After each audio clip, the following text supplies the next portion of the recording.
innahu min Sulaiman wa innahu bismillahirrahmanirrahim alla ta'lu alayya wa atuni muslimin. Malam tu, saya menerima panggilan telefon yang mana apabila saya angkat telefon, ternyata daripada seorang wanita yang meniaga makanan menceritakan beberapa hal yang agak serius. Apabila keesokan harinya, datang 3 orang wanita yang merupakan semuanya adalah peniaga kedai makanan. Mereka menceritakan perkara-perkara yang sukar dijelaskan secara logik. Ada yang bagi tahu makanan dia baru je masak beberapa jam, tapi sampai saja di tapak perniagaan, makanan tersebut basi.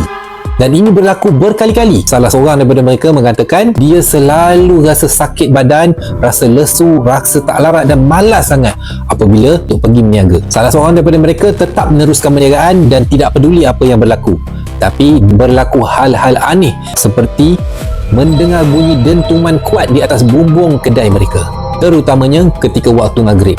Jika anda sedang berdepan dengan gangguan yang sukar untuk dijelaskan, mengalami keanehan-keanehan yang berulang-ulang, rasa tidak tenang, sakit-sakit badan yang tidak ada puncanya daripada medikal, saya menyediakan perkhidmatan ruqyah syar'iyah berlandaskan Al-Quran dan doa-doa sunnah yang sahih. Jadi kalau anda berminat, komen di bawah, saya nak ruqyah.